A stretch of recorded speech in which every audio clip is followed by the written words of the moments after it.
Lo que vamos a hacer hoy va a ser hablar de operadores de convolución. Realmente cuando hablamos de operadores de convolución hacemos referencia a un tipo de función que nos vamos a encontrar muchas veces, que es lo que entendemos nosotros o que nos encontramos como una integral paramétrica. ¿Por qué?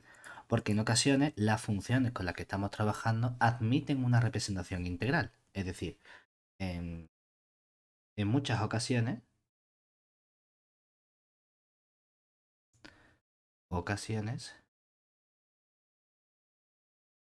vamos a trabajar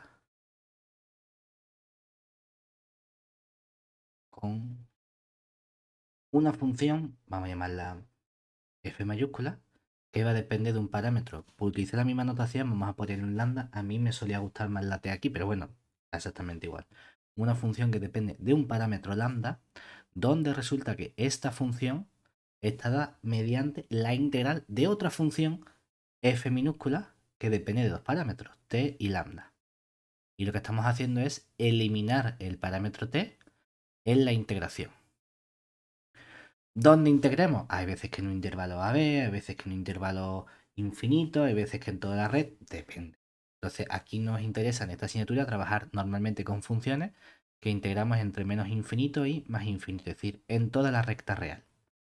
Y ahora, el parámetro lambda, pues va a depender. Normalmente el lambda solemos pedirle que sea un parámetro que varíe entre unos valores A y B. Aquí que piden en un intervalo que sea lambda mayúscula 1, lambda mayúscula 2. ¿Y esto qué puede ser? Pues puede ser algo que esté en K. Que sean números complejos, que sean números reales, lo que sea a priori. Podría ser incluso más complicado, ¿no? Pero simplemente esto es lo que nos interesa. Funciones f mayúscula que admiten una representación mediante una integral. Perfecto. Ahora, sabiendo eso, claro, lo que te interesa a ti es obtener información de la f mayúscula. Y esa información de la f mayúscula, que suele ser en este tipo de funciones, es precisamente continuidad o derivabilidad de estas funciones. Dice, vale, ¿y qué le pasa a la f minúscula? Porque la f minúscula no depende de un parámetro, depende de dos, de la t y el lambda. No es que la t está desapareciendo. ¿Cómo puedo pasar el buen comportamiento de la f minúscula a la f mayúscula? Para eso tenemos un resultado que conocemos de asignaturas previas, que es el famoso teorema de continuidad y derivabilidad de funciones o de integrales paramétricas. Lo vamos a recordar únicamente por saber bajo qué condiciones puedo obtener esa buena información de la f minúscula a la f mayúscula. Vamos a poner nuestro teorema aquí. ¿Qué nos dice? Sea nuestra f minúscula una función que vaya de r, que es el parámetro t, por ese intervalo lambda mayúscula 1, lambda mayúscula 2, a todo el conjunto. Podemos poner k como podemos poner, yo qué sé, r, c, lo que nos apetezca en cada caso, ¿no? Entonces, primero vamos a ver qué necesitamos para obtener la continuidad de la f mayúscula. ¿No? Primer resultado, si la aplicación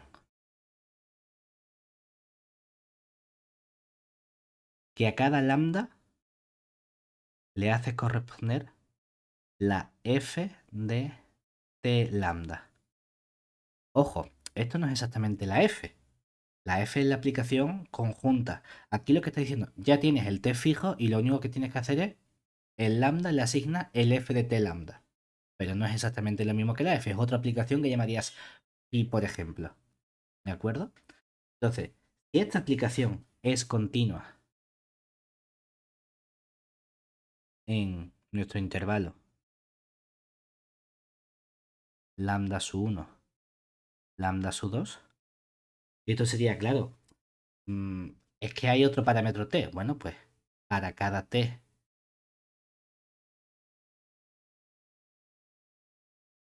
fijo, ¿qué necesitamos para garantizar la continuidad de nuestra f mayúscula? Pues necesitamos que además haya una función g que tengamos en L1 de R, de modo que podamos acotar el integrando. Es decir, que esta función f de t lambda esté acotada. Esta función g, como hemos puesto en L1 de R, va a depender únicamente de t, ¿vale? Ahora bien, es verdad que, bueno, aquí hay un pequeño apellido de teoría de la medida. Porque, ¿para qué valores quiero que sea cierta esta acotación? Estamos acotando el lambda, ¿verdad? Queremos que sea cierta para todo t. Eso sería lo ideal, que sea cual sea el t que tú cojas, siempre se verifique esa desigualdad. A lo mejor no hace falta que sea para cada todo t. Es posible que haya algunos test donde eso no se cumpla, pero no queremos que sea demasiado grande ese conjunto donde no se cumple. Entonces vamos a poner ese apellido de en casi todo, para casi todo t perteneciente a R. Que este apellido lo que me está diciendo únicamente es que puede haber valores t donde no se acierta esta desigualdad. En el 7, bueno, es un punto. En el 7 y el 14, 2 puntos. En todos los naturales, infinitos puntos, pero numerables. En el conjunto de Cantor, lo que uno quiera, siempre y cuando sean conjuntos que tengan medida nula. ¿De acuerdo? Entonces, si esto ocurre, entonces nuestra función f mayúscula de lambda, definida como la integral entre menos infinito y más infinito de la f minúscula de t, lambda, diferencial de t. Esta aplicación es continua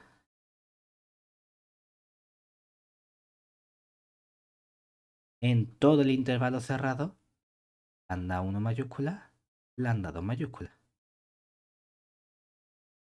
Es decir que no hace falta exactamente la continuidad de la f, hace falta la continuidad del parámetro que asigna al lambda la f del t, lambda. Y además, como tengo una integral paramétrica, necesito un buen comportamiento de esa acotación con la integral. ¿De acuerdo? Si te fijas realmente, como la función g está en L1, eso significa que esa función es integrable. Entonces, la condición me está diciendo, tú acotas el f de lambda, el valor absoluto o el módulo lo meto dentro de la integral, en la f, la función f de t, lambda se está acotando por una g, que como me está diciendo que es positiva, le puedo poner valor absoluto o no ponérselo, y como la función es integrable, estamos diciendo que esa integral es finita. Entonces, realmente lo que te está diciendo es que puedes acotar tu integral por una función que es integrable. ¿Vale? ¿Dónde has dicho que la G es positiva? Bueno, porque como estoy pidiendo que el módulo de f de t lambda sea menor o igual que la g de t, es lo mismo que decir que la g de t es mayor o Ok, igual que el módulo. vale. Y el módulo Sí, es sí. positivo, o Vale. cero. Que realmente, a priori, que una función esté en L1 de R no significa que tenga que darme valores reales positivos. L1 de R me está indicando que toma valores en R y devuelve valores en K. Puede ser R o los complejos. En este caso, resulta que por la condición extra de acotación, esa función g además va a ser siempre una función mayor o igual que cero. Oh, genial. ¿Vale? Y ahora, la segunda parte que sería, ¿qué nos haría falta para garantizar esa derivabilidad de la función f mayúscula? Que es casi siempre lo que nos interesa, es decir, ¿cómo derivamos f'? O cómo derivamos f y calculamos f' mayúscula de lambda. Que lo que tendrán ganas es f' es meter la derivada dentro, ¿verdad? Y fuera hay un único parámetro, que es el lambda. Está claro que a eso le llamas f'. Pero dentro hay dos parámetros, un t y un lambda. ¿Cuál deriva? A ver, como estás integrando en t, vamos a entender que vamos a derivar el otro. ¿Vale? Pero entonces ya cambia de una derivada unidimensional a una derivada parcial. A lo mejor no es exactamente lo mismo. ¿Y tú puedo intercambiar integral con derivada? A lo mejor no está tan claro. Esa es la parte complicada, por así decirlo. Pero bajo unas condiciones muy similares también tenemos ese buen comportamiento. Es decir, parte 2 de nuestro teorema, si aparte de lo anterior, es decir, si además de que se verifique que la aplicación que manda el lambda en la f de lambda es continua, es decir, si además la aplicación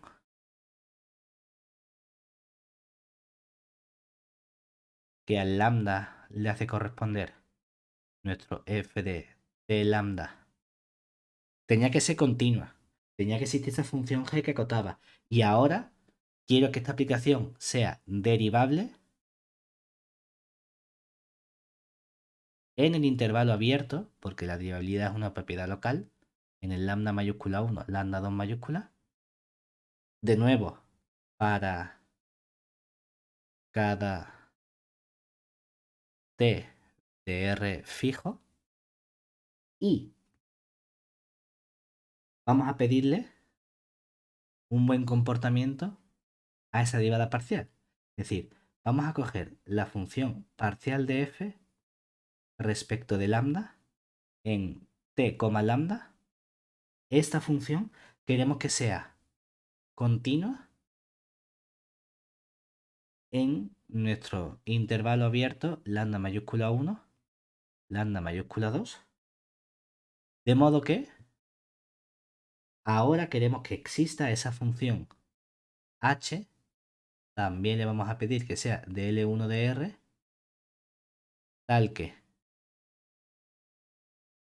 podemos acotar el lugar de la función en la derivada, es decir, que el módulo de la parcial de f respecto de lambda evaluada en t, lambda, esto sea ahora menor o igual que la función h de t, y ocurre lo mismo con ese mini apellido de teoría de la medida, que sea cierto en casi todo. Realmente no debería ser en casi todo R. Si se pone, o sea, si se pone el t, deberíamos escribir para casi todo t perteneciente a R. Y si ponemos en casi todo, deberíamos poner simplemente en casi todo R. En casi todo t perteneciente a R no es muy correcto, pero bueno, es lo que aparece en el libro, lo hemos querido dejar así. Porque como tampoco vamos poniendo tan tiquismiqui todavía con teoría de la medida, cuando hagamos el Vega ya nos pondremos ahí un poquito más quisquillosos con todas estas cosas de teoría de la medida y demás. Bueno, pues si tengo este buen comportamiento, entonces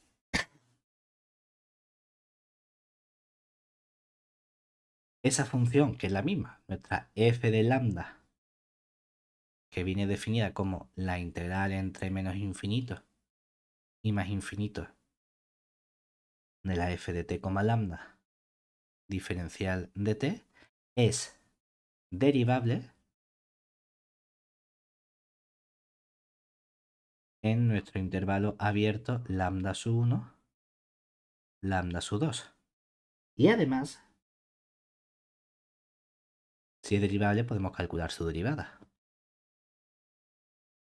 Y la parte guay es que puedo calcular cuánto vale f' de lambda.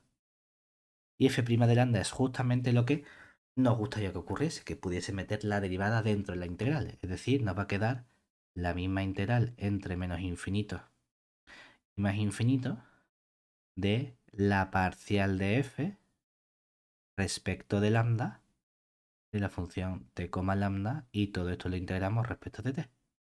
Es decir, que lo que nos gustaría que ocurriese es precisamente lo que ocurre. ¿Vale? Esto es un teorema que nosotros ya deberíamos conocer, que sabemos que es cierto, para este tipo de integrales, que son las integrales paramétricas. Nosotros vamos a coger ahora y vamos a estudiar ciertas funciones que admiten esta representación. ¿Cuál es el modo más sencillo? El modo más sencillo en realidad es, a lo mejor con dos funciones de una dimensión, de una variable, puedo construirme una función que dependa de dos variables. ¿Cómo? Multiplicando y demás. Bueno, sí, cambiando el parámetro o lo que sea. Hay una construcción muy sencilla que es la convolución, que seguramente conozcamos de Fourier, de cuando hemos estudiado esa asignatura. Entonces, ¿qué vamos a hacer ahora? Vamos a construirnos un modo concreto de operar con funciones. Ese modo concreto es con estas funciones en realidad únicamente para que sea el modo correcto, por así decirlo, de integrar productos de funciones, entre comillas. Y la operación correcta no es el producto de funciones, sino el producto de convolución, que se llama normalmente. Es como la operación que me permite trabajar bien con estas funciones. Entonces, vamos a poner tu definición.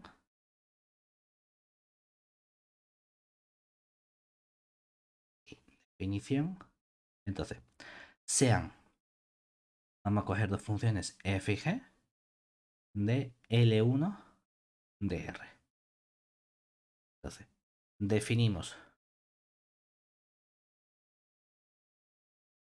su, vamos a poner entre paréntesis, producto de convolución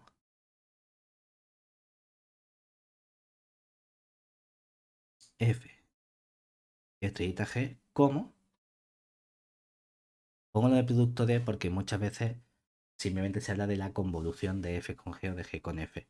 Es cierto que es una operación multiplicativa en ese sentido y muchas veces también se llama producto de convolución, depende de cómo queramos hacerlo. Aquí no hemos dicho de f con g ni de g con f, simplemente hablamos de la convolución en general. ¿Por qué? Porque va a ser una operación simétrica, da igual cómo lo hagamos. Entonces, ponemos nuestra f asterisco g en un parámetro t. ¿Y esto qué nos va a quedar? Bueno, realmente vamos a hacer, bueno, por identificar un poco con lo otro, vamos a poner aquí un lambda, ¿vale? Como que sea esta función que depende de un lambda, y esto va a ser la integral entre el menos infinito y el más infinito de cogemos la función f minúscula y la evaluamos en el lambda menos t por la función g evaluada en t.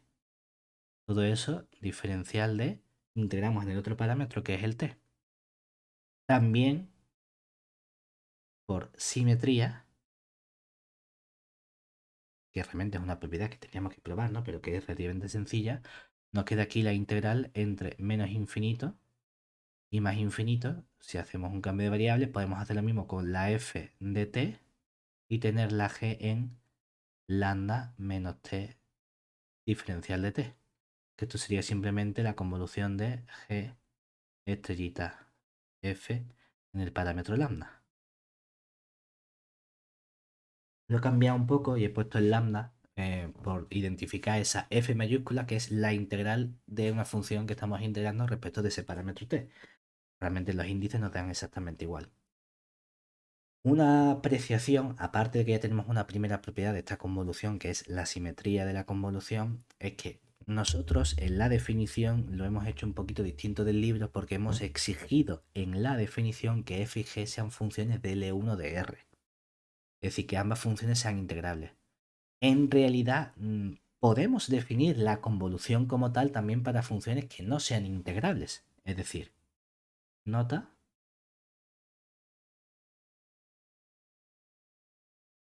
también podemos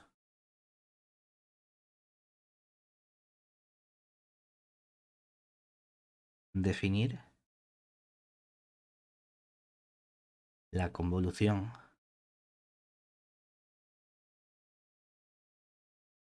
f asterisco g cuando f y g no pertenecen a L1 de R, aunque es posible que en algunos casos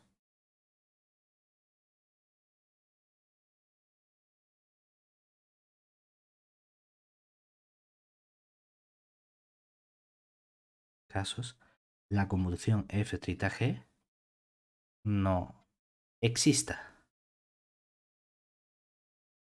Por ejemplo,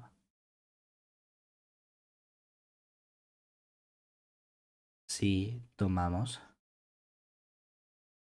el modo más sencillo sería que tanto la f como la g sean la constante 1.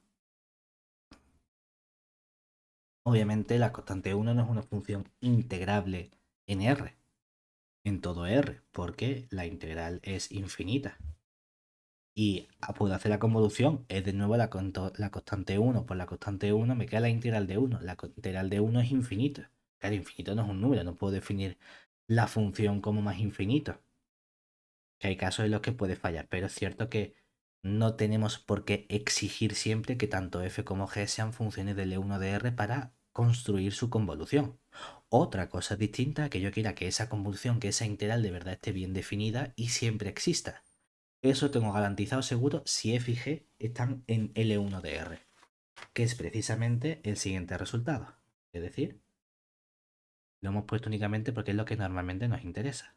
Proposición. Si f y g pertenecen a L1 de R, entonces la convolución f con g, g con f porque es simétrica, también está en L1 de R. Y además, como estamos en un espacio que son espacios normados, podemos estudiar la norma de estos elementos. Y es que la norma de fg, vamos a ponerle un 1 para indicar L1, o quieres poner L1.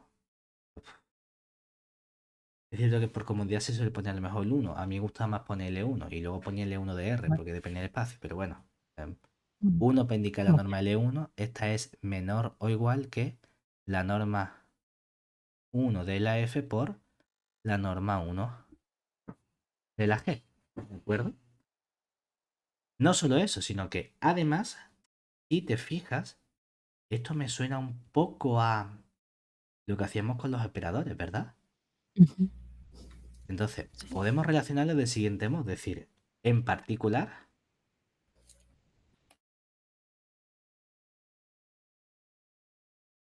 si fijamos una función,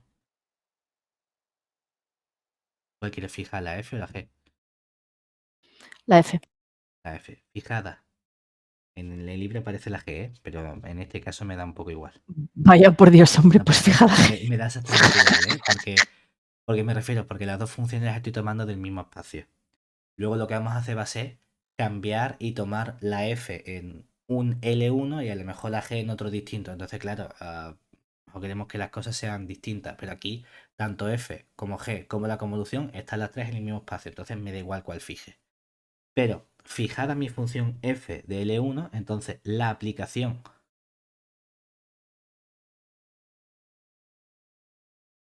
vamos a llamarla de mayúscula, ¿verdad? Que va de L1 de R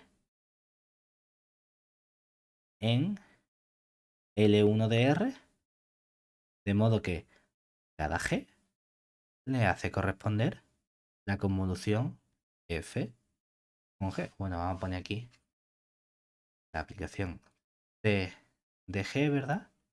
Que la vamos a definir como la convolución de F con G.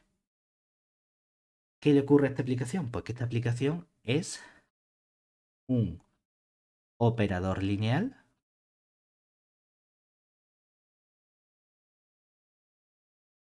Que esto realmente es inmediato, porque tú dices, es que claro, está definido como la integral de algo. Entonces la integral es algo lineal. Y obviamente es algo lineal. Pero la parte guay es que es un operador lineal acotado. Claro, pues si te fijas aquí, ¿quién aparece? Es la norma de T de G es menor o igual que una constante por la norma del G, ¿verdad? Anda, justamente he encontrado una constante con encontrar una suficiente para que sea acotado. Otra cosa distinta sería encontrar la norma de ese operador. Hombre, como ya tengo una desigualdad, ya sabría que la norma de ese operador T es menor o igual que la norma de esta constante F, ¿verdad? Vale, pues genial. Pero tenemos como hay una acotación que es un operador lineal acotado. Bien, hasta ahí. Sí. ¿Cómo lo demostraría? Realmente lo único que me interesa demostrar como tal es la desigualdad con las normas, porque en el momento en el que tienes la desigualdad con las normas lo tienes prácticamente todo, ¿verdad? Entonces, fíjate, en esta demostración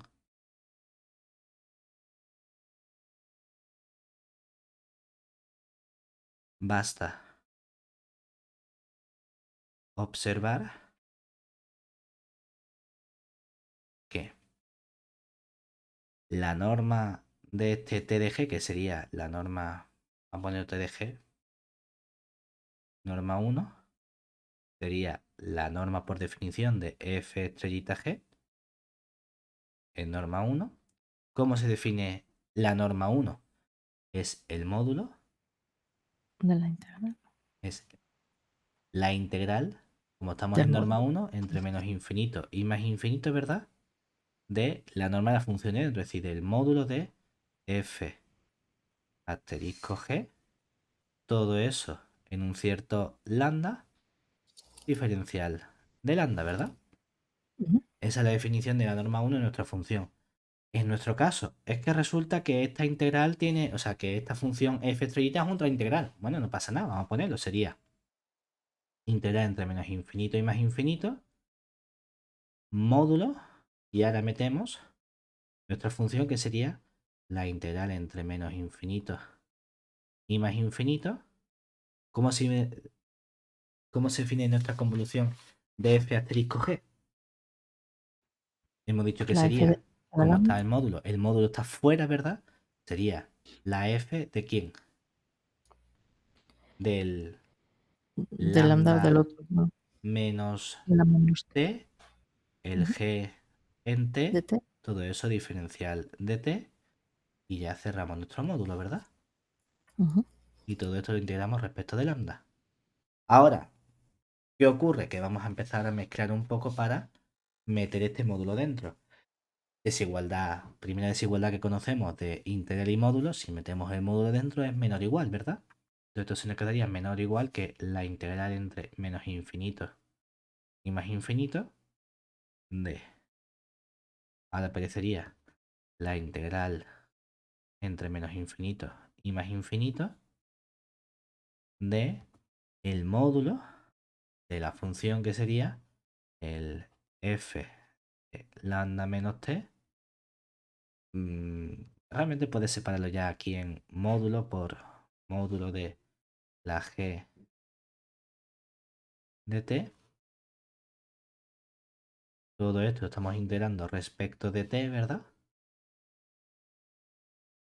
Y todo eso respecto de lambda. Bien, hasta ahí. Sí. Ahora, realmente tienes una función de dos variables, entonces aplicamos simplemente Fubini. Entonces, aquí como aplicamos Fubini, esta integral con dos variables desaparecen. Estas dos variables lo vamos a escribir como una integral. Bueno, venga, así. Como la integral en todo R2 de una función que es el módulo de f de lambda menos t por el módulo de la g de t. Y realmente aquí ya puedes hablar de diferencial de qué letra quieres poner primero, lambda o t. Da igual, ¿no? Da igual. La t primero, bueno, Bueno, da lo venga, la t mismo. primero. Me refiero que si aquí yo pongo diferencial de t, diferencial de lambda, esto no significa que primero esté integrando respecto de Ujú. t. Esto es Sí, sí, simplemente notación. Entonces, notación. como hemos dicho que la función era t lambda al principio, pues t lambda por seguir ese orden, ¿verdad? Y Ujú. haciendo un cambio de variable, lo mismo es integrar lambda menos t que integrar en todo lambda simplemente, ¿verdad? Es decir, que aquí podría poner la integral doble en todo R2 del módulo de f de lambda por g de t, diferencial de lambda, diferencial de t. Realmente, si no nos gusta, utiliza otra letra, haz un cambio de variable aquí y aquí, y hacemos el cambio de variable. ¿Qué letra quieres? S, Vale. S que sería lambda menos t. Entonces, obviamente, el intervalo de integración, como era todo R, pues sigue siendo todo R. Y nos quedaría la función f de s para el diferencial que nos quedaría. Que lo mismo es hacerlo derivar s, derivar lambda, nos queda aquí diferencial de s, ¿verdad? Ahora, o sea, la f de s y la g de t son funciones que tienen variables diferentes. Entonces, esa integral doble la puedo separar en dos integrales simples. Y me quedaría aquí simplemente la integral entre o en todo R del módulo de f de s diferencial de s multiplicado por la integral en todo R del módulo de la g de t diferencial de t. Oye, pero es que esto justamente la integral del módulo de la función es la norma 1 de la f. La integral del módulo de la función es la norma 1 de la g. Ya lo tenemos. Esta era la única parte complicada, por así decirlo, que tenía esto de aquí. Y utiliza propiedades muy básicas de nuestras funciones. ¿Vale? Ahora, si queremos mejorar este comportamiento que tiene esta función, es decir, vamos a ver cómo cambia esta convolución cuando cambiamos el origen de nuestras funciones. Porque lo que hemos dicho es, si las dos funciones son buenas, si las dos cosas son integrables, es esperable que el resultado sea integrable. Mira, pues sí. Vale, y si empezamos a cambiar, es decir, por ejemplo, proposición, proposición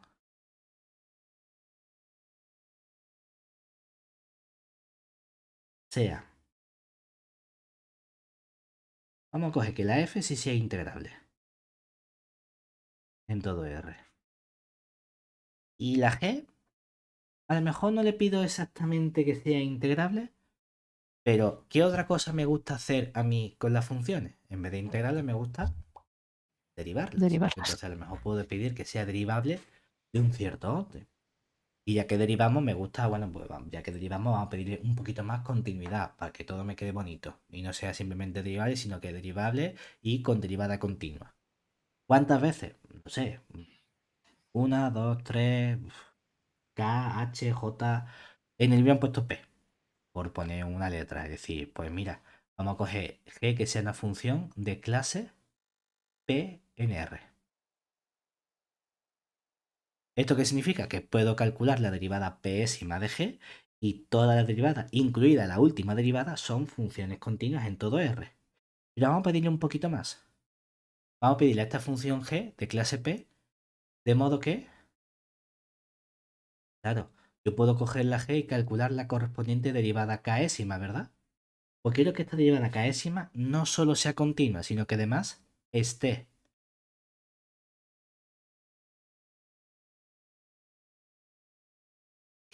acotada en todo R. Y esto que sea para todo K desde la función 0, es decir, la propia función G, hasta la derivada que tengamos de orden P. Claro, necesito un poquito de mejor comportamiento. No es suficiente con que simplemente sea de clase P, sino que necesito de clase P y que estas funciones estén acotadas a las correspondientes derivadas. Bueno, pues en ese caso, ¿qué podemos afirmar de la convolución? Podemos coger la convolución de f con g, porque hemos dicho que la convolución a priori, aunque al principio la hemos definido para dos funciones de L1, no hace falta que las dos funciones tengan L1. Tú puedes decir, la convolución es esta integral. Pues resulta que esta integral sí que está bien definida y además no solo está bien definida, sino que es también una función de clase E sub p igual que la función g. O sea que está heredando el comportamiento de esta función g. Siendo además, claro, si esta convolución es de clase E sub p, eso significa que tú puedes coger toda la convolución y derivarla, ¿verdad? Es decir, puedo coger la f asterisco g y coger la derivada késima de toda esta convolución. Pues resulta que esto es lo mismo que coger la f y de las dos funciones, ¿cuál es la que tú tienes garantía que puedes derivar? La g. Pues hacer la convolución con la función derivada késima de la g. Y esto es para todo k. A ver, podemos poner 0 si quieres, pero en verdad 0 es algo estúpido. No hace falta ni que sea del teorema porque obviamente eh, f asterisco con g derivado 0 veces es f asterisco g. La g derivada 0 veces la g. Ya, obviamente f asterisco g es f asterisco g. Ya. Por eso en el libro empiezan en el 1. Que sí, que es verdad que para el 0 también es cierto. Lo podemos poner si queremos por tenerlo más completo, ¿no? Pero ya está, es lo único. ¿De acuerdo? Entonces, ¿cómo probamos esto en realidad? Realmente la parte que nos interesa como tal, la parte complicada, es comprobar que esta convolución de verdad existe como integral, porque no estamos cogiendo dos funciones que a priori sean integrables. Entonces, ¿por qué existe esa integral? Es decir, demostración.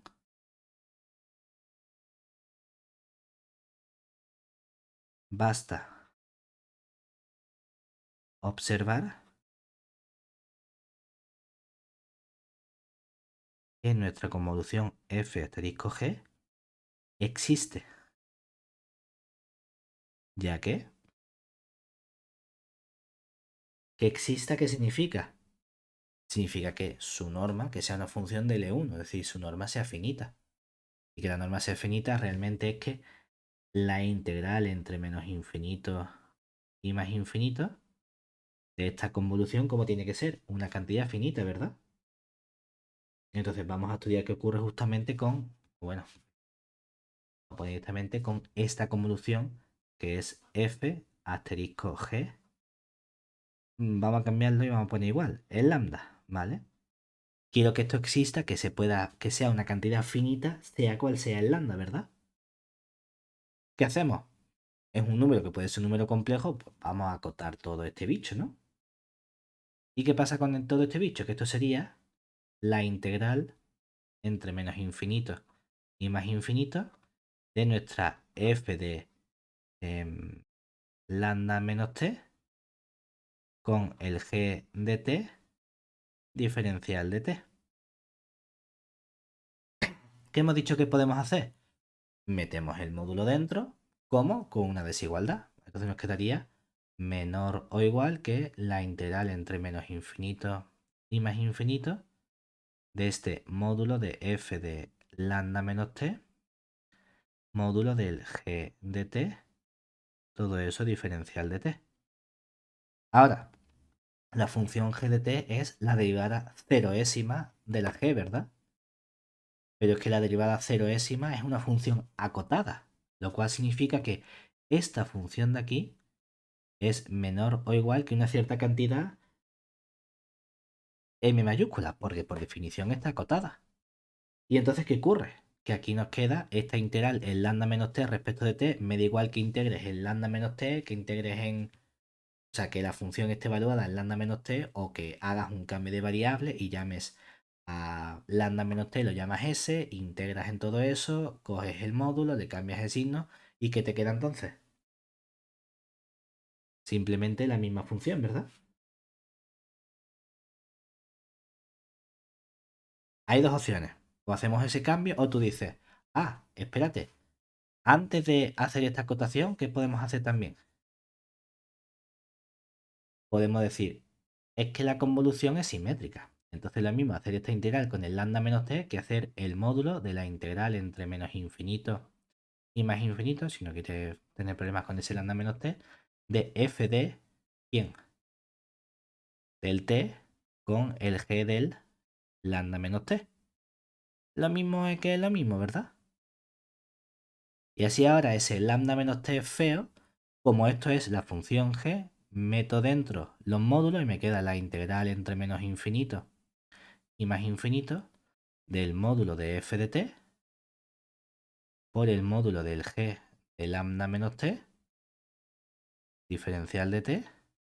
Todo esto de aquí lo estamos acotando por una constante m mayúscula y la constante m mayúscula, ¿qué ocurre? Sale fuera de la integral, ¿verdad? Pero nos queda la integral del módulo de la f respecto de t. ¿Y eso quién es por definición? La norma 1 de la función f. Que sabemos que eso sí existe porque la f es una función de L1, ¿verdad? Con esto que tenemos, que efectivamente la convolución existe aunque la función g no sea a priori una función de L1. Lo que ocurre es que sus derivadas tenían un buen comportamiento. Oye, ¿cómo haces esta parte de meter la derivada dentro? Simplemente utilizando nuestro teorema que hemos hecho al principio de continuidad y derivabilidad de integrales paramétricas, porque esto sería la función, esta f asterisco g sería la f mayúscula. La f' es meter la derivada dentro, ¿verdad?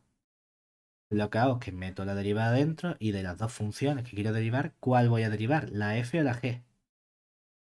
La que va a tener el parámetro que va a ser para mí entonces la g. Y entonces voy pasándole la derivada porque tú puedes elegir cuál de las dos quieres meter dentro con el parámetro.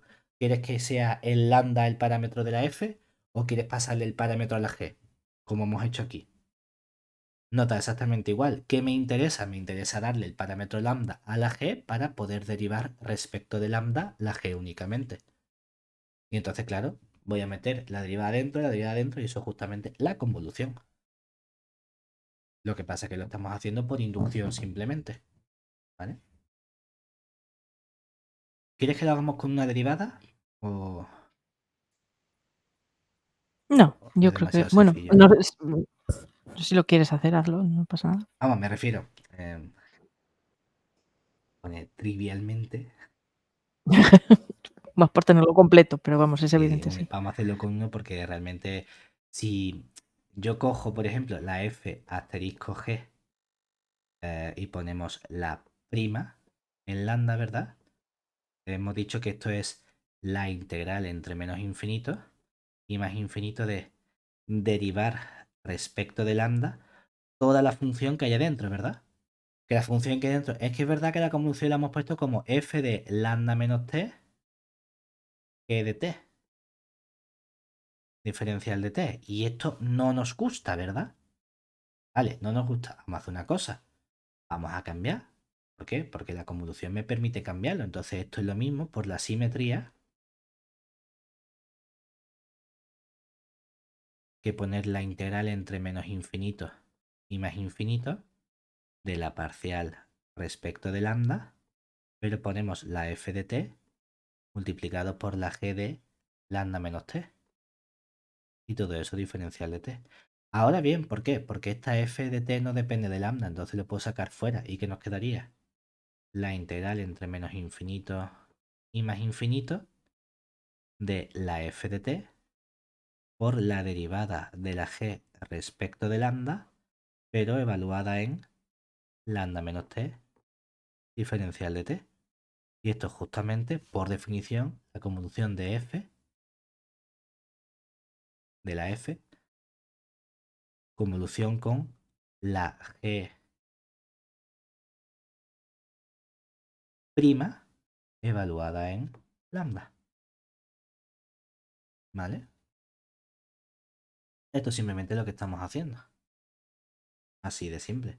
Que quien pone una prima pone la derivada késima y no pasa nada. Entra la derivada parcial respecto de lambda que a veces. Sería un poquito más feo, pero tampoco es algo. Simplemente aplicar nuestro teorema de derivación de integrales paramétricas y ya está. ¿Sí? Ahora, Sí. de momento que hemos hecho, si tenemos dos cosas de L1, convolución es de L1. Si tenemos la f de L1 y la g es de clase P, la convolución es de clase P. Vamos a cambiar, vamos a mantener la f de L1 y la g de L2. A ver qué pasa. Hombre, lo que ha pasado es que el comportamiento es lo que le pase a la g, ¿verdad? A ver si es verdad. Es decir, nuestra proposición ahora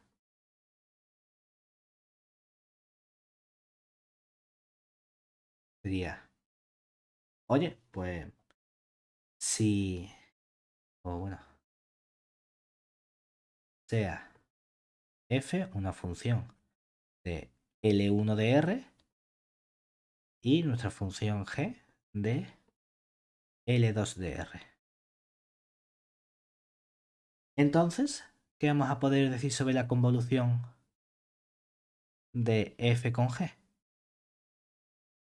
Esta convolución de f con g, ¿qué nos da? También algo que está en L2 de R. Siendo además,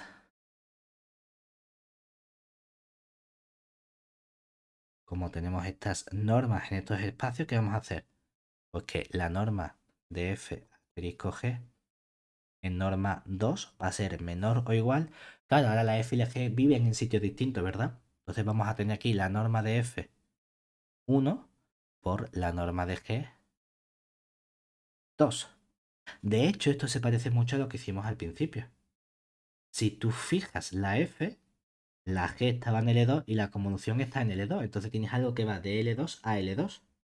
Ah, pues vamos a tener ese buen comportamiento también. Es decir, en particular,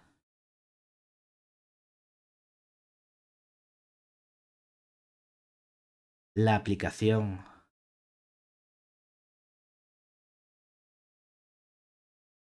vamos a llamarla T mayúscula, que va, bueno, particular, fijada. Por eso me gustó antes que dijese la F, porque así tenemos siempre la F fija y no hacemos ese cambio raro en el libro como de primero fija la G y luego fija la F. Fijada la F de L1 de R, la aplicación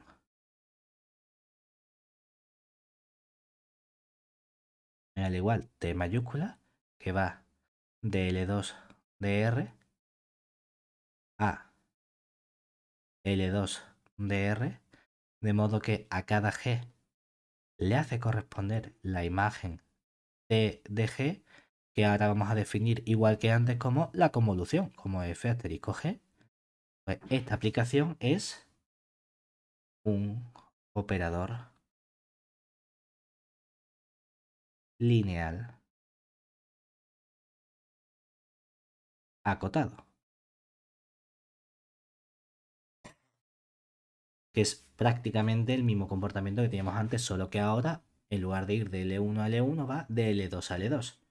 La demostración es muy similar, vamos a coger la norma y vamos a acotarla. ¿Cuál es la única dificultad, entre comillas? Que antes, ¿qué teorema usamos para acotar esas integrales? Simplemente metimos el módulo dentro, ¿verdad? Y aplicamos Fubini, porque teníamos módulos a secas. El problema es que con las cosas de L2 aparece un cuadrado extra. El Ujú. cuadrado me estorba un poquito más, porque yo puedo meter el módulo de la integral de fuera para adentro, pero el cuadrado no lo puedo meter de fuera para adentro. ¿Cómo acotamos cosas con cuadrados? Con la desigualdad de... Coches solos. Exactamente, con la desigualdad de Cauchy-Schwarz. Es la única pega que tiene. Entonces, vamos a tener que trabajar igual con esa desigualdad y meter el un medio para cuando apliquemos Cauchy-Schwarz que salga con el cuadrado. La única tontería. Pero la acotación es exactamente igual lo que hacemos. ¿Vale? Entonces que obtenemos exactamente el mismo resultado. La última pregunta sería, hemos ido L1, L1, L1 clase P, L1, L2. ¿Puedes coger las dos cosas de L2? Por ejemplo, a ver qué pasa. Es verdad que lo puedes coger. Y es verdad que también vamos a tener que nuestra convolución está bien definida. Y realmente vamos a tener también una desigualdad, porque hay unas relaciones entre los espacios LP. Entonces, y proposición, también podemos tener un buen comportamiento de la convolución cuando las dos cosas están en L2, es decir, sean FG pertenecientes a L2 de R. Entonces, si hay que estudiar esa convolución, es decir, la F asterisco G en un cierto, vamos a poner lambda, ¿qué hacemos para ver que eso esté bien definido? Cogemos el módulo de esto, ¿verdad? Y acotamos. Y el módulo de acotar, ¿qué sería? Hombre, haz una cosa. Coge lo más grande que pueda valer esta cantidad, ¿verdad? El supremo de esto para lambda perteneciente a todo R. ¿De acuerdo? ¿Qué va a ocurrir? Pues que este supremo va a estar acotado. Eso va a ser menor o igual que ¿quién? Que la norma de F en norma 2 por la norma de G en norma 2. Es decir, en particular me está diciendo que esta convolución está bien definida, ¿vale? Que es inmediato porque realmente, únicamente por completar, pero que es una tontería, es simplemente aplicar ¿qué desigualdad? La desigualdad de Cauchy-Schwarz. Es decir, basta aplicar Cauchy-Schwarz.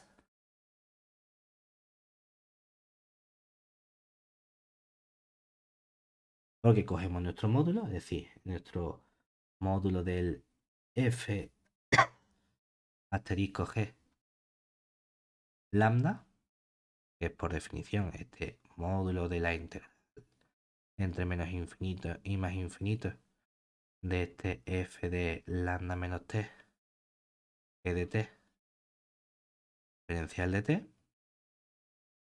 ¿Y qué hacemos ahora? Hombre, es que para relacionarlo con los módulos, con la norma 2, necesito que haya unos cuadrados, ¿verdad? Vamos a hacer una cosa. Entonces, en lugar de tener simplemente esto, vamos a estudiar esto todo ello con un cuadrado cuadrado. ¿Vale? ¿Qué ocurre entonces?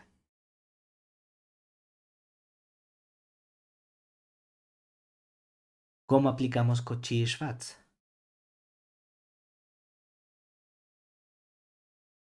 Bueno, sería menor o igual que...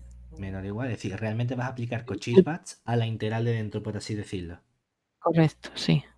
Metes el módulo dentro si quieres. Es decir, primero hacemos menor o igual, simplemente que la integral entre menos infinito y más infinito de este módulo de f de lambda menos t por el módulo del g de t, diferencial de t.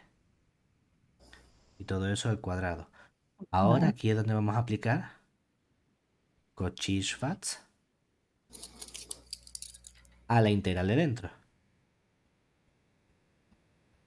¿Vale? Entonces, ¿qué nos queda? Menor o igual que ¿quién? Esta función nos quedaría entonces, tengo realmente como una especie de producto escalar con estas dos funciones, ¿verdad? Esta al cuadrado de ese producto escalar, eso es menor o igual que la norma al cuadrado, que nos quedaría la integral entre menos infinito y más infinito. Pero en lugar de la función f aparece la función f de lambda menos t, todo ello al Cuadrado. cuadrado diferencial de t. Y lo multiplicamos por la norma del otro elemento, que sería la norma al cuadrado, ¿qué nos quedaría? Lo mismo, pero La con la gente. integral exactamente entre el menos infinito y el más infinito del módulo de g de t diferencial de t. Es aquí un cuadrado. ¿Vale? Sí, sí, que son las normas 2. Exactamente. La norma sería con la raíz, pero como hay un cuadrado fuera, Sí, se me vale. Sí. cancela la raíz con el cuadrado. Entonces decimos, es que esto de aquí dentro, ¿quién es? Es justamente, hacemos el cambio de variable de la t lambda y nos quedaría la norma de la f en norma 2, pero, ojo, al cuadrado, ¿verdad? Por la Sí, sí. norma de la g al cuadrado. Ah, pues claro, esto al cuadrado es menor o igual que cuadrado a cuadrado. Entonces quitamos los cuadrados y tenemos justamente nuestra desigualdad. ¿Vale? Bien, hasta ahí. Sí. Lo último que nos hace falta es un concepto, y con eso ya terminamos. Tiene 5 minutos extra, rápido. Terminamos, que es el Sí. concepto de sucesión regularizante, que son unas sucesiones de funciones especiales que tienen un buen comportamiento con esto de aquí. ¿Qué buen comportamiento va a ser ese? Mira, una vez que tenemos este modo de construir nuestras integrales, vamos a coger nuestra definición,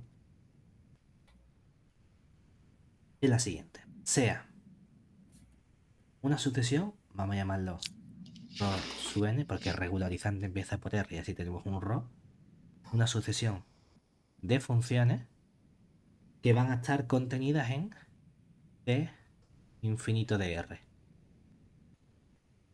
con cada ρ sub n, una función que vaya de r en r.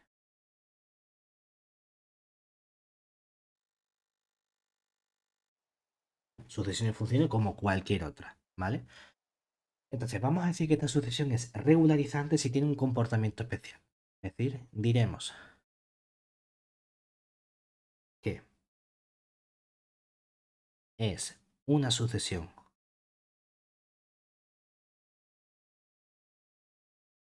regularizante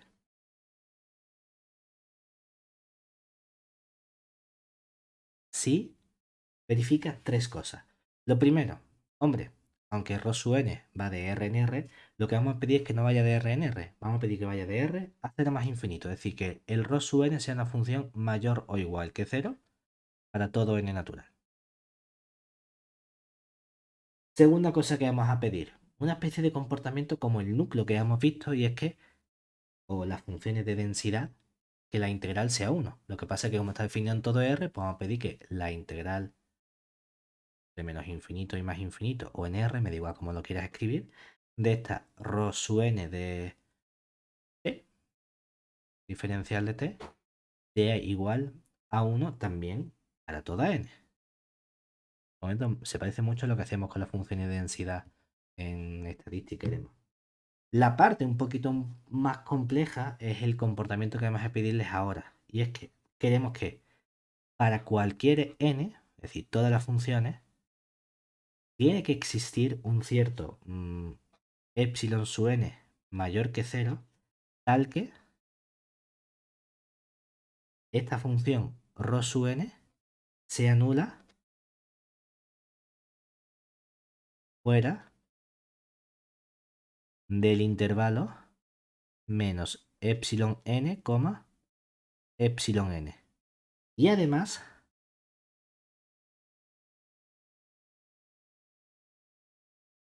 conforme la n aumenta, esta amplitud del intervalo es cada vez menor. Es decir, el límite, cuando la n tiende a infinito del epsilon sub n, eso es igual a 0.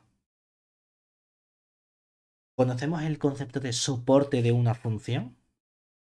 El soporte de una función, Sí, donde aquí. tiene valores no nulos. Exactamente. Entonces lo que estamos pidiendo justamente es que el soporte sea este intervalo menos epsilon n, epsilon n. Queremos que ese soporte tienda al punto cero. Entonces vamos a poner un nombre a estas funciones. Por ejemplo, estas funciones que tienes aquí, las de clase C infinito, suelen llamarse las funciones bump. Si lo ponemos en inglés, bump function. Si lo ponemos en español, son las funciones meseta.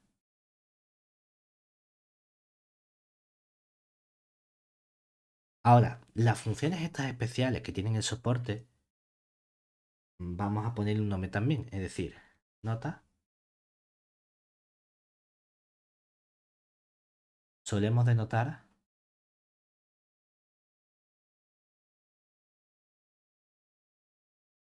por le ponemos el infinito, que son de clase infinita, 0, 0 de R a las funciones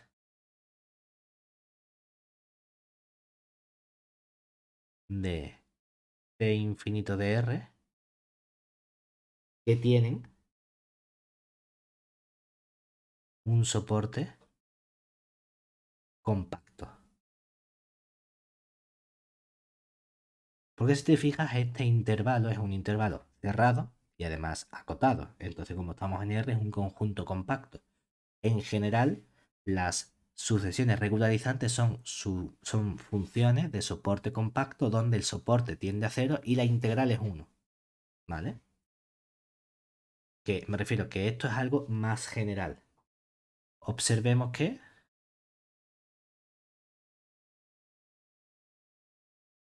estas funciones c infinito de 0, 0 de R, ¿qué ocurre? Como tienen un soporte compacto, en realidad son no nulas en un intervalo AB, el que sea. Realmente si tú integras, solo vas a integrar el intervalo AB. Por lo tanto, la función la puedes integrar todas las veces que te haga falta.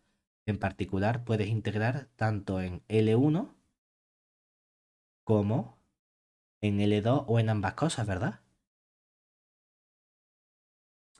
Y esto implica una cosa muy fundamental, muy importante con respecto a estas funciones, que es la densidad. Es decir, gracias a las sucesiones regularizantes podemos probar que no todas las funciones de L1 son de esta forma, pero se pueden aproximar tanto como quieras por estas funciones. Es decir, gracias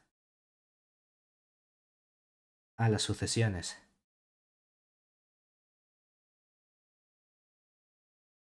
regularizantes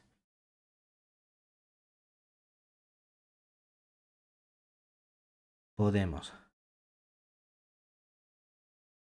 probar dos resultados bastante fuertes, que son, por un lado, que si cojo estas funciones de soporte compacto C infinito 0, 0 dr con la norma inducida por la norma de L1, es decir, la norma 1, que este espacio normado es denso en el espacio de funciones integrables L1 de R con su correspondiente norma inducida. Y también podemos probar que el espacio de funciones de soporte compacto 00 de R con la norma 2 inducida por el espacio L2 es también denso en nuestro espacio L2 de R con su correspondiente norma. Lo cual significa que si tú coges una función de L2, esa función de L2, aunque sea súper rara, puedes encontrar una función de clase C infinito que está definida únicamente en un intervalo compacto y en el resto es cero, de modo que te acercas tanto como quieras a la función que has elegido de L2. Eso es lo que nos está dando esta densidad. Claro, son resultados bastante fuertes y las sucesiones regularizantes juegan un papel fundamental en esa demostración. ¿Vale? Y con eso tenemos la parte de nuestros operadores de convolución lista. Lo que vamos a hacer en las próximas lecciones es utilizar esta teoría de operadores de convolución sobre el comportamiento integral para trabajar con unas operaciones que van a ser las transformadas de Fourier. ¿De acuerdo?